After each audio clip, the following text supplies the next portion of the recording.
Hello student, আমি তোমাদের M sir তোমাদের সকলকে স্বাগত জানাই। তোমাদের রাতের ঘুম হয়তো এবার চিরতরে উঠতে চলেছে। কেন বলছি এটা? কারণটা হচ্ছে এতদিন ধরে যারা এসএলএসটি গ্রুপ সি বা গ্রুপ ডির একটা চাকরির আশায় দিন গুনছিলে, ভাবছিলে যে প্যানেলে তো নাম আসবেই বা নাম আছে, এবার অন্তত একটা সুরাহা হবে। আর তাছাড়া গ্রুপ সি গ্রুপ রেজাল্ট নিয়েও তোমরা অনেক আগ্রহী ছিলে, তাদের জন্য আজকের এই খবরটা একটা বিরাট বড় হতে চলেছে।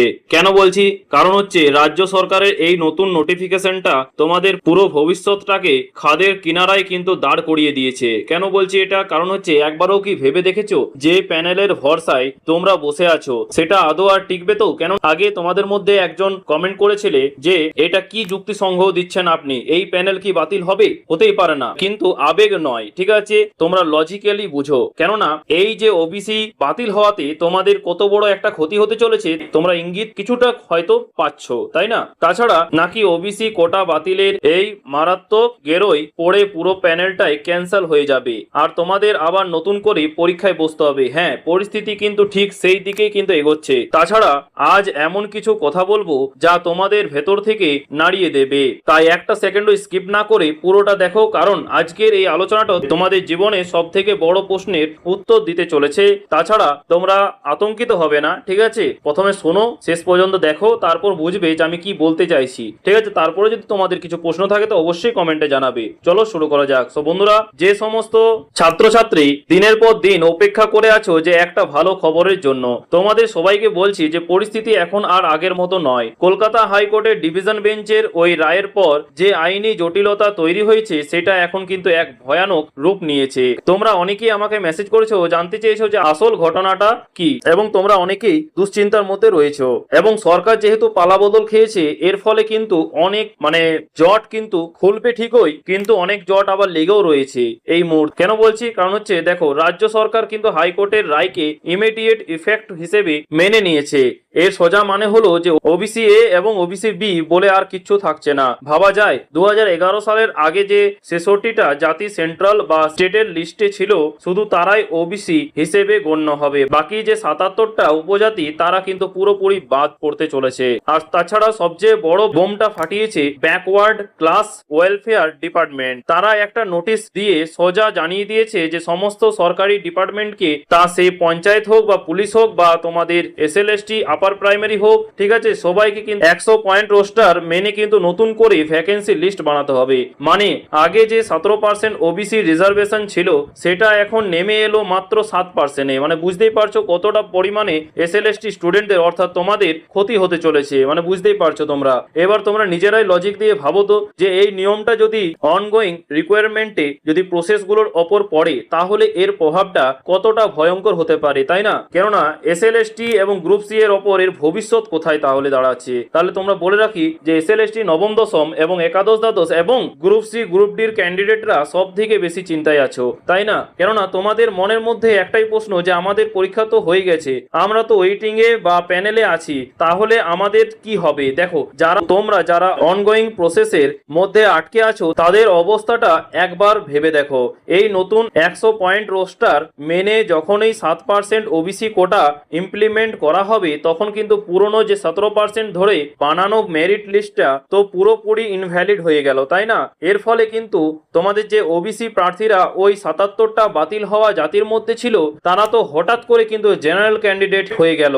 এখন তাদের নম্বর যদি জেনারেল কাট অফের থেকে কম হয় তাহলে তারা প্যানেল থেকে সোজা আউট। মানে বুঝতেই পারছো কতটা দুঃখজনক। আর যে ভ্যাকেন্সি গুলো ফাঁকা হচ্ছে সেগুলো কি হবে? সেগুলো কি জেনারেলে ঢুকবে নাকি ইডব্লিউএস এ যাবে? মানে যেখানে ইডব্লিউএস ইডব্লিউএস এ ফাঁকা রয়েছে যে সিটগুলো, দেখো এই যে নতুন করে ক্যালকুলেশন করাটা কি মুখের কথা? তোমরাই ভাবো, এটা কিন্তু করাটা এতটাও কিন্তু সহজ নয়। তাছাড়া ভয়াবহতা এখানে শেষ নয়। 2010 থেকে 11 সাল থেকে আজ পর্যন্ত প্রায় 1,69,00,000 কিন্তু এসসি এসটি এবং ওবিসি সার্টিফিকেট ইস্যু করা হয়েছে।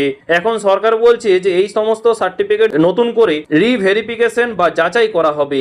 এর মানে বুঝতে পারছো তো? এর মানে হলো যে তোমরা যারা এসএলএসটির জন্য ওবিসি সার্টিফিকেট সাবমিট করেছিলে তোমাদের ডকুমেন্টসও কিন্তু এখন আতস কাঁচের তলায়। স্ক্রুটিনিতে যদি একবার পড়ে যায় যে তোমাদের জাতি ওই বাতিল হওয়া লিস্টের মধ্যে পড়ছে তাহলে সাথে সাথে ক্যান্ডিডেচার ক্যান্সেল। মানে বুঝতে পারছো তো যে দিনের পর দিন রাস্তায় বসে তোমরা যে আন্দোলন করেছো, রোদ জল বৃষ্টি মাথায় নিয়ে যে লড়াইটা লড়েছো, তার কিন্তু এই পরিণতি হবে, সেটা হয়তো তোমরা কেউ দুঃস্বপ্নেও ভাবনি, তাই না? তাছাড়া এখন প্রশ্নটা হচ্ছে একটা সবচেয়ে গুরুত্বপূর্ণ প্রশ্নে, যে যদি 2016 সালের ওএমআর সিট যেহেতু পাবলিশ করা হয়ে গিয়েছে, তাহলে 2016 সালে যদি ওএমআর পাবলিশ হয়ে যায় তাহলে কিন্তু 2016 সালে যে সুপ্রিম কোর্টে যখন ওঠে, ঠিক আছে, তখন কিন্তু মহামান্য সুপ্রিম কোর্ট থেকে কিন্তু ওএমআর এর ভিত্তিতে কিন্তু এই যে চাকরিটা 26,000 মানে পরিবারের জীবন কিন্তু নষ্ট হয়েছিল, তাই না? সেক্ষেত্রে কিন্তু যেহেতু ওএমআর এখন পাবলিশড হয়ে গিয়েছে এবং বিশেষ করে আমাদের মাননীয় মুখ্যমন্ত্রী শুভেন্দু অধিকারী তিনি জানিয়ে দিয়েছিলেন যে ইতিমধ্যে 6 মাসের মধ্যে কিন্তু এক্সাম নেওয়া হবে।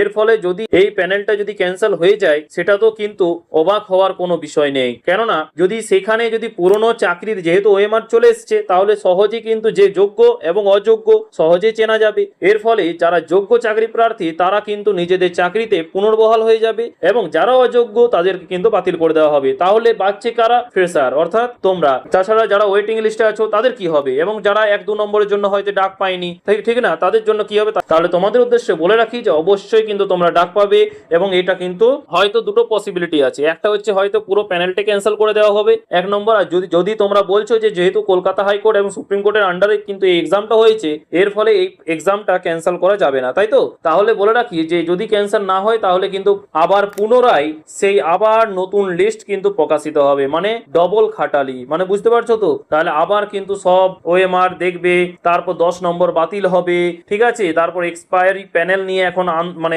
মামলা চলছে, সেটা নিয়ে এখন কি উঠে আসে সেটাও কিন্তু এখন আইনি জটের মধ্যে রয়েছে। এইগুলো সব জট যখন কাটবে তবেই কিন্তু তোমাদের নতুন এসএলএসটি হওয়ার সম্ভাবনা আছে, অর্থাৎ থার্ড এসএলএসটি।